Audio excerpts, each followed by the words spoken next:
Halo saudara-saudara, jumpa lagi dengan komentator gadungan di sini. Dengan komentator yang gadungan. Seperti biasa, kalau kita sudah berjumpa, pasti kita akan membicarakan berbagai macam hal yang penting untuk dibicarakan maupun yang tidak penting untuk dibicarakan. Semuanya kita bahas di sini. Dan hari ini kita akan bicara soal, oh ya, hari ini kita akan balik lagi ke sepak bola Indonesia, saudara-saudara. Topik Indonesia aja lah. Kenapa? Karena ini saudara-saudara, kawan-kawan saya di Malaysia ini terlalu baper kalau kita bicara tim nasional mereka, tim nasional Malaysia, Harimau Malaya itu terlalu baper. Baper itu apa ya? Baper tuh bawa perasaan. Terlalu serius kalian, tidak bisa bercanda. responnya terlalu ya gimana ya, gitulah pokoknya. Responnya kurang bersahabat, gitulah. Beda sama kawan-kawan di Indonesia nih, walaupun barbar orangnya tapi santai. Woles. Mereka suka bercanda. Jadi ya ini kita akan bicara Indonesia dan tema hari ini adalah pemanggilan Ilyas Pasuzevic. Nah, pertanyaannya, kenapa Spaso dipanggil? Walaupun dia top skor di Liga Indonesia, tapi gaya main Spaso itu nggak cocok sama Sintayong. Dan Sintayong juga nggak terlalu suka sama dia sebenarnya. Nah, kenapa dia dipanggil? Apakah karena pemusatan latihannya menggunakan fasilitasnya Bali United? Atau ada masalah apa? Nah, akan kita bahas di edisi kali ini, saudara-saudara. Nah, saudara-saudara, saat ini kan timnas Indonesia, timnas senior ini sedang ada training camp. Training camp atau training center ya? Ya pokoknya gitulah, pemusatan latihan di Bali. Itu di fasilitasnya Bali United yang baru tuh, lapangannya baru. Terus ya fasilitas penunjang baru sedang dibangun. Itu bagus lah pokoknya, itu di pinggir laut, itu rumputnya udah kayak ya gitulah, udah kayak karpet lah, udah top. Nah, dia latihan di situ. Dan Sintayong kan waktu itu memanggil banyak pemain tuh, 20 berapa ya?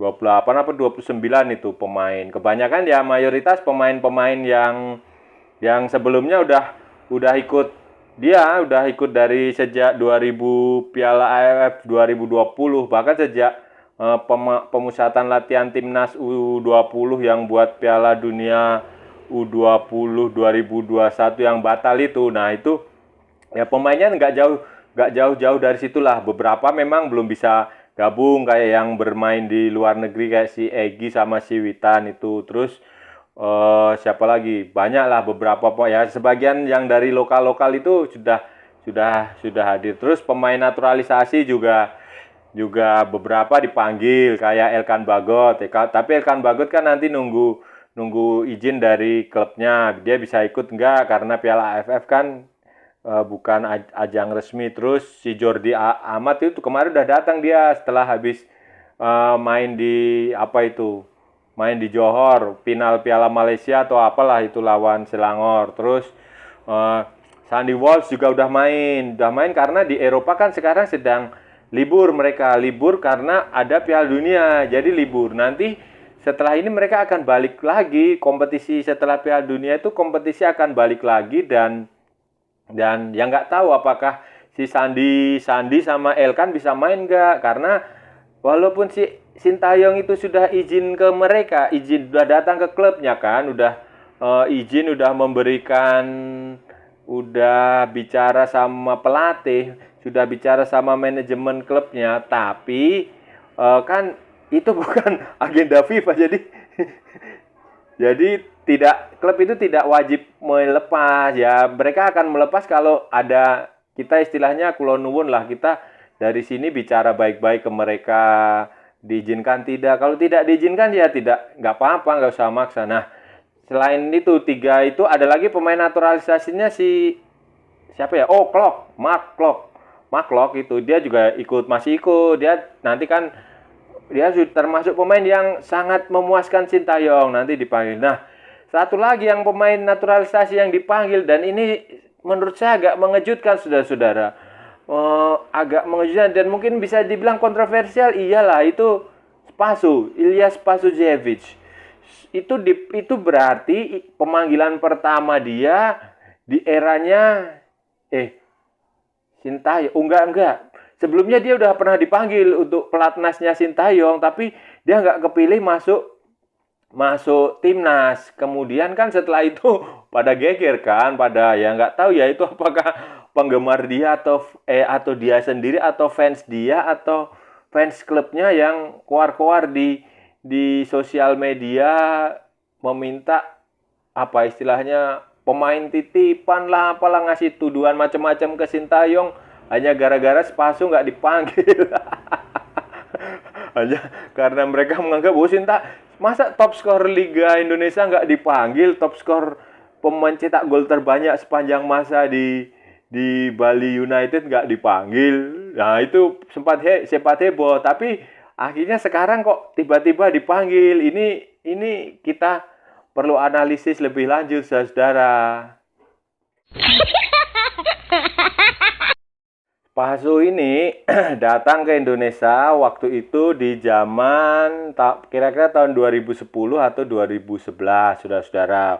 Waktu itu kan Indonesia sedang ada dualisme, ada kompetisi yang namanya Liga Primer Indonesia LPI yang dimotori oleh Arifin Panigoro almarhum. Nah, itu sempalannya Liga Indonesia Super League tahun 2010, 2011 kayaknya 2011 ya, 2011 apa 2000, pokoknya tahun-tahun itulah. Nah, klub-klub ini LPI ini kan baru, mereka bikin klub baru dengan nama yang ya gitulah, nama yang aneh-aneh yang katanya sih komersial.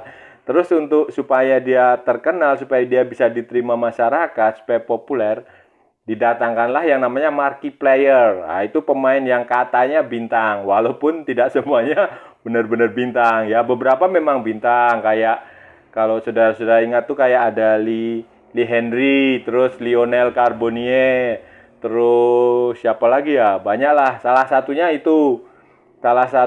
Spaso.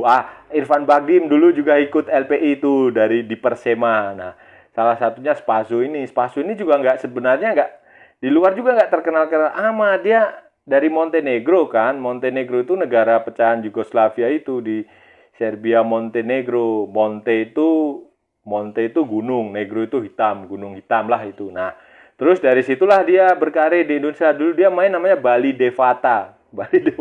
Aneh lah namanya. Terus kemudian setelah LPI itu diakui jadi kompetisi resmi, IPL namanya diganti menjadi Indonesia Premier League, dia gabung ke PSM kalau nggak salah, PSM Makassar. Terus setelah itu konflik lagi kan, itu liga itu udah kisruh lah pokoknya, nggak bener. Terus Pasu pindah ke beberapa klub, kayak ke Pusam, Putra Samarinda, terus Persib Bandung. Terus dia pernah juga main di Malaysia, di Liga Premier Malaysia di Melaka United atau apalah itu. Melaka, dia sana kalau nggak salah dia jadi top skor dan bawa klubnya itu promosi ke Liga Super. Nah, berhubung Spaso ini dia menikah dengan orang Indonesia, Leli Arif atau siapalah, itu udah meninggal, almarhum, dari perempuan dari Makassar, itu udah meninggal. Terus dia Spaso itu juga punya anak dari itu Leli Arif itu. Terus mereka menikah, kemudian dia udah mengajukan naturalisasi apa? Dan dia udah tinggal di Indonesia kan udah 5 tahun lebih. Terus dia ngajukan naturalisasinya diterima, terus dia main di timnas. Waktu itu kalau tidak salah itu debut dia itu kalau sudah ingat waktu ada kompetisi namanya Islamic Solidaritas Game. Islamic Solidaritas Game Tsunami Solidaritas yang di Aceh lah itu, yang waktu itu kalau sudah ingat tuh lapangannya udah kayak sawah itu, lumpur lah itu ikonik dari Spaso itu ya, itu tuh di situ di gayanya ya waktu tendangan penalti yang dia tendangan penalti atau tendangan bebas yang dia ngorek-ngorek itu tanahnya itu karena lumpurnya, itulah itu Spaso di situ. Terus setelah itu kan ya sepak bola Indonesia di ban macam-macam, dia nggak pernah main lagi. Terus pelatih datang silih berganti, ya dia nggak pernah dilirik lagi.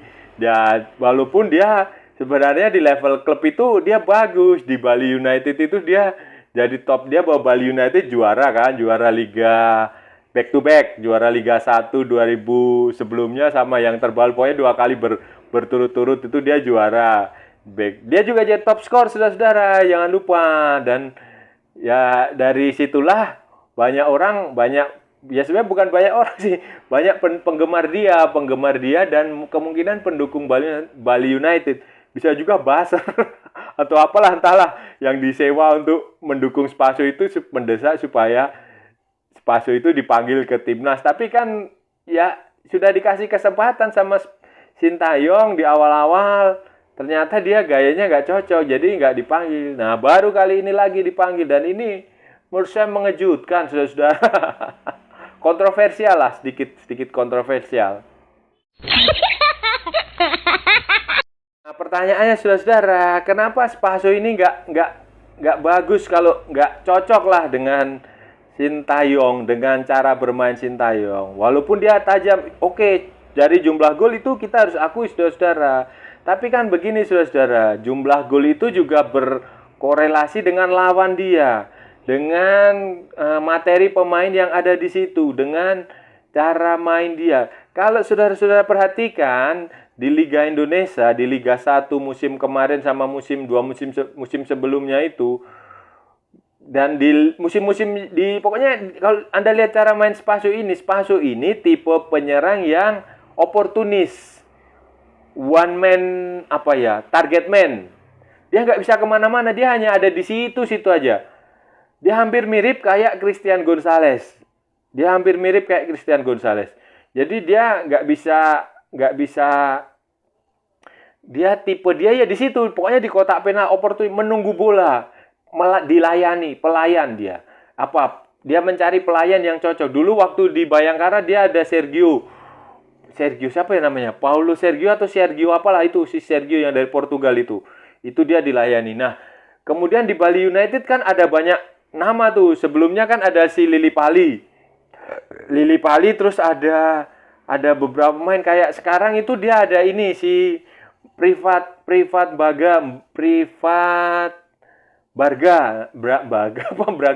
Nah, itu dia tipe-tipe begitu, saudara-saudara, tipe-tipe dilayani. Jadi dia nggak bisa ngapa-ngapain kalau pendukung dia di sayap maupun di tengah itu tumpul jelek, itu dia nggak bisa ngapa-ngapain. Dia untuk mematikan Spaso ya cukup diisolasi. Dia diisolasi aja udah nggak bisa ngapa-ngapain. Itu dia. Jadi dia oportunis lah, pokoknya penyerang tipe oportunis. Kayak Inzaghi gitu. Kalau Inzaghi kan lahir sudah offside. Ya, mirip gitu walaupun beda. Spaso ini kayak gitu tipenya. Tipenya kayak gitu, dia oportunis, dia hanya bisa menunggu bola. Dia ya karena Indonesia lah lawannya ringan, jadi Bali United aja yang materinya bagus melawan tim-tim yang ya di bawah lah gitu. Jadi lawannya yang jelek, itu menurut saya gitu. Coba buktikan waktu di Liga Champion Asia kan playoff juga nggak lolos. Kemudian di Piala AFC dia nggak ngapa-ngapain kan. Yang terbaru ini yang Bali United jadi tuan rumah itu gagal, dia nggak ngegolin. Mainnya ngegolin atau berapa tuh? Mainnya jelek lah pokoknya. Bali United juga gagal. Itu kan udah jadi bukti bahwa dia nggak pantas lah masuk timnas. Dan gaya main Sintayong itu nggak seperti itu. Sintayong itu senang dengan pemain yang bekerja keras, yang lari. Kalau sudah ingat dulu ada Dedik Setiawan sama Kahayudo tuh siapa ya? Kushedia Hariyudo. Itu kan dia juga nggak ngegolin, tapi dia ada effort.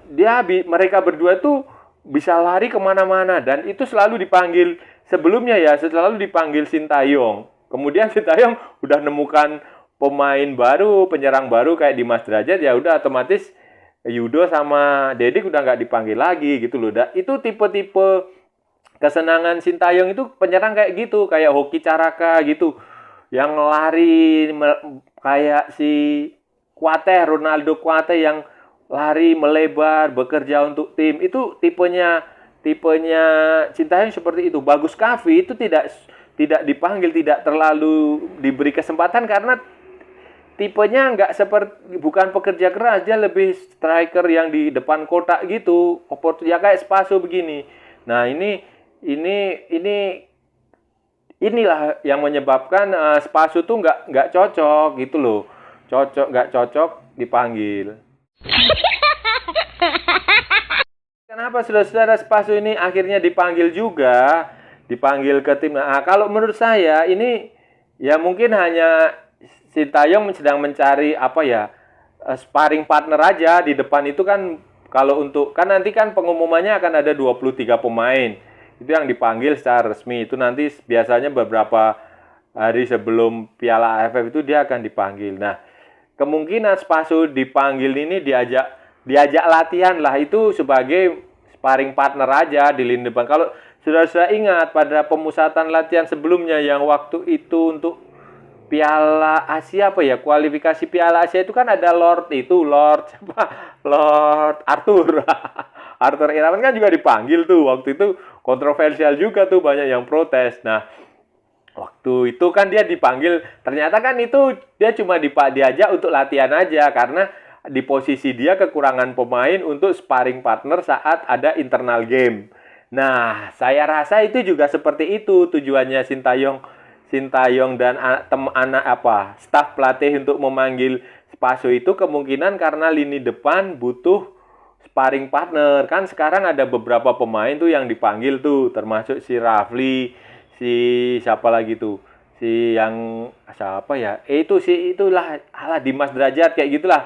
Itu kan juga ada si Dendi, ada beberapa pemain lain. Nah, itu ya mungkin kemungkinan itu aja kemungkinan.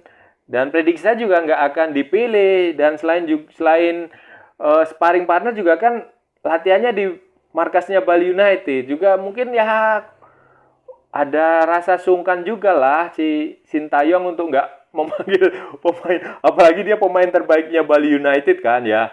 Karena kan kalau orang pakai fasilitas latihan dia kan ya otomatis dia harus, mungkin aja ada kayak gitulah. Itu bisa jadi diberi kesempatan karena sebagai bentuk terima kasih kepada klub sudah menyediakan lapangan, sudah mengizinkan menggunakan lapangan di Bali itu, terus ya dikasih kesempatan bermain. Tapi dugaan saya Spaso itu nggak akan ikut Piala AFF. Kalaupun dia ikut, ya kemungkinan percuma karena gayanya nggak akan cocok, saudara-saudara. Dia justru akan jadi beban teman-temannya karena gaya main dia itu ya gitu. Kalau menurut saya dia pemalas, dia nggak bisa. Kalau penyerang yang lain yang dipanggil Sintayong ini kan mereka rajin, mereka menjemput bola ke belakang, mereka berani melebar, mereka berani duel, mereka berani mencari bola, mereka berani ikut bertahan. Lah kalau Spaso ini enggak. Spaso ini tipenya dia suka ya gitu menunggu bola di depan gitu. Jadi ya beratlah peluang Spaso untuk kepilih nih. Dan dia nggak cocok lah. Udah paling ya itu aja. Bener, latihan itu aja dia paling. Nah, itu tadi saudara-saudara perbincangan kita hari ini. Kita sudah bicara panjang lebar tentang Spaso, pemain dari Montenegro, tentang timnas Indonesia, tentang persiapan Sintayong ke Piala AFF 2022, tentang banyak hal lah. Ya, semoga ini nggak ada lagi supporter Malaysia yang baper ini. Karena yang dibahas adalah murni urusan Indonesia. Jadi nggak ada lagi yang baper ya. Ya, saudara-saudara ya, saya rasa udah cukup ya, kita udah bicara panjang lebar, kita sudah ngomong ngalor ngidul dari A sampai Z, kita sudah bicara berbagai macam hal, kita sudah membahas yang penting maupun yang tidak penting. Jadi ya pesan saya sih nggak usah baper saudara-saudara kalau lihatin channel ini kan cuma kita bercanda ada lah. Hidup ini udah serius, kalau kita ngurusin sepak bola terlalu serius nanti bisa stroke kalian. Oke ya saya kalau ada salah-salah ya saya mohon maaf. Kalau itu benar berarti sebuah kebenaran. Kalau ada waktu lagi kita sambung di edisi selanjutnya. Jangan lupa like, share, and subscribe akun channel Komentator Gadungan. Ikuti pula akun media sosial Komentator Gadungan ada di Facebook dan Instagram. Oke, saudara-saudara, sampai jumpa lagi. Salam olahraga dan merdeka.